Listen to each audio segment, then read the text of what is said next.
తాకట్లో ఉన్న మీ బంగారాన్ని విడిపించి ఆ రోజు ఆన్లైన్ రేటుకి కొంటాం. Sharma gold company.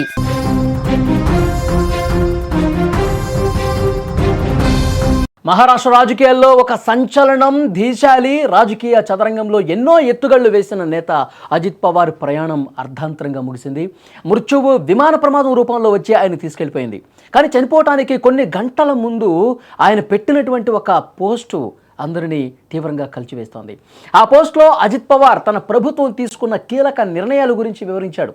ముఖ్యంగా వృత్తి విద్యా సంస్థల ఏర్పాటు, పబ్లిక్ వర్క్స్ డిపార్ట్మెంట్ కాంట్రాక్టర్ల చెల్లింపుల్లో మార్పులు, ప్రభుత్వ భూముల లీజుల గురించి ప్రస్తావించాడు.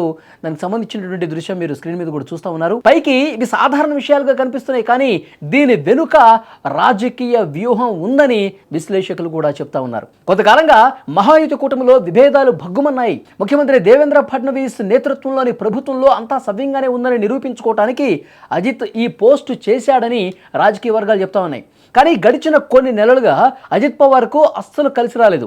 ముంబై, పూణే వంటి ప్రధాన నగరాల్లో జరిగిన మున్సిపల్ ఎన్నికల సమయంలో బీజేపీతో ఆయనకు విభేదాలు వచ్చాయి. సీట్ల పంపకంలో బీజేపీ ఆయన తక్కువ చేసి చూడటంతో అజిత్ తట్టుకోలేకపోయాడు.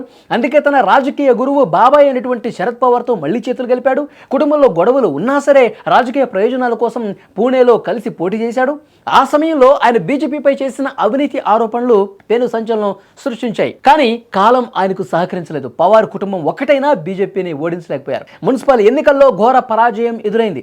దీంతో కూటమిలో అజిత్ పవార్ పట్టుకోల్పోయాడు. తిరిగి డిప్యూటీ సీఎంగా బాధ్యతలు తీసుకున్నప్పటికీ కూడా పూర్వ వైభవం కోసం ఎంతో శ్రమించాడు. ఆ ప్రయత్నంలో ఉండగానే విమాన ప్రమాదం ఆయన జీవితాన్ని బలి తీసుకుంది.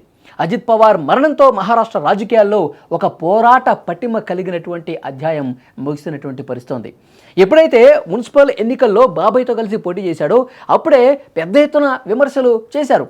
మీరు ప్రభుత్వంలో ఉంటారు, ఇక్కడ మహాయుతి కూటమిలో ఉన్నారు, మీరు ఈ ప్రభుత్వంలో ఉప ముఖ్యమంత్రిగా ఉన్నారు, ప్రభుత్వ కార్యక్రమాల్లో పార్టిసిపేట్ చేస్తూ ఉన్నారు, మళ్ళీ ఇటువైపు ఈ మున్సిపల్ ఎన్నికల్లో మీ బాబాయ్తో కలిసి పోటీ చేయటం, బీజేపీ మీద విమర్శలు చేయటం, ఇదెక్కడ రాజకీయం అని చెప్పి విమర్శించినటువంటి పరిస్థితి ఉంది.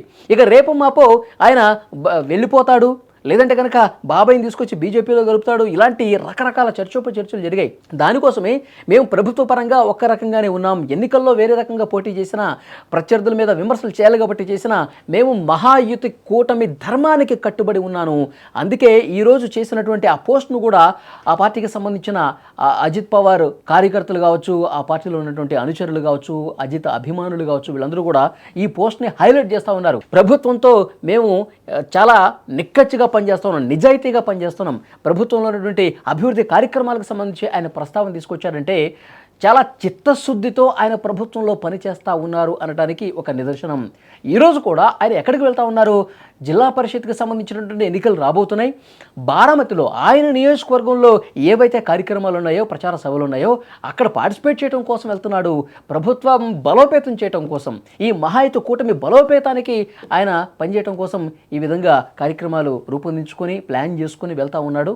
సో ఎక్కడ కూడా ఆయన డీవేట్ కాలేదు ప్రభుత్వ పరంగా అని చెప్పి ఆయన అభిమానులు చాలా స్పష్టంగా ఈ పోస్ట్ని ఉటంకించి మరీ మాట్లాడుతున్నటువంటి పరిస్థితి. కానీ నిజంగా దేశంలో ఉన్నటువంటి అతిపెద్ద నాయకులు అందరూ కూడా, ప్రధానమంత్రి మోదీ గారి నుంచి హోంమంత్రి అమిత్ షా నుంచి అందరూ కూడా, వివిధ రాష్ట్రాల్లో ఉన్నటువంటి ప్రభుత్వ పెద్దలందరూ కూడా రియాక్ట్ అవుతూ ఉన్నారు. అజిత్ పవార్ లేని మహా రాజకీయం అసలు చూడలేము, ఒక శకం ముగిసిపోయింది, ఆయన లేని లోటు కనిపిస్తుందని కూడా అందరూ బాధను వ్యక్తం చేస్తూ ఉన్నారు.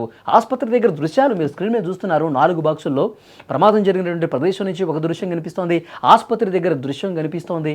మీరు చాలా స్పష్టంగా చూడొచ్చు. అంటే ఆయనతో అటాచ్మెంట్ ఉన్నవాళ్ళు, ఎందుకంటే ఆయనకి చేతికి ఎముక లేకుండా కష్టాల్లో ఉన్న వాళ్ళకి సాయం చేసిండంట. ఇప్పుడు అన్నీ కూడా తమ అనుబంధాన్ని గుర్తు చేసుకుంటూ చాలామంది కార్యకర్తలు మాట్లాడుతున్నారు, అభిమానులు మాట్లాడుతున్నారు.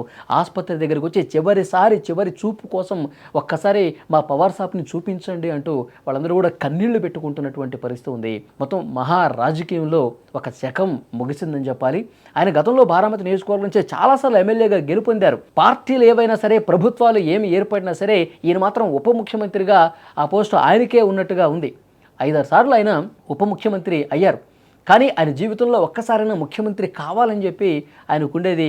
ఆ కోరిక తీరకుండానే ఆయన ఉంటే కనుక వచ్చే ఎన్నికల్లో డెఫినెట్గా ఎన్సీపీ మరింత బలోపేతమై ఆయన ఎక్కువ స్థానాలు గెలుచుకుని డెఫినెట్గా మహారాష్ట్ర రాజకీయంలో కీలక భూమిక పోషిస్తూ ముఖ్యమంత్రి అయ్యే అవకాశం కూడా ఉందని ఒక చర్చ ఉంది. నిపుణులు, విశ్లేషకులు అదే చెప్తా ఉన్నారు. కానీ ఆ ఆశ తీరకుండానే ఉప ముఖ్యమంత్రిగానే ఆయన కాలం చేయటం అనేది, ప్రమాదంలో దుర్మరణం పాలటం అనేది తీరని లోటు అని చెప్తున్నారు. ముఖ్యంగా మహారాజకీయాలు, దేశం ఒక గొప్ప నాయకుడిని, పేద ప్రజల కోసం పరితపించే ఒక నాయకుడిని మనం కోల్పోయామంటూ ప్రధానమంత్రి మోదీ గారు కూడా ట్వీట్ చేసినటువంటి పరిస్థితి ఉంది. ప్రస్తుతం మహారాష్ట్ర రాజకీయాల్లో ఒక పెను ప్రకంపనలు రేపే విధంగా ఈ మరణం కనిపిస్తోంది. అందరూ కూడా పార్టీలకు అతీతంగా తీవ్ర దిగ్భ్రాంతి వ్యక్తం చేస్తూ శోకంలో మునిగిపోయిన పరిస్థితి ఉంది.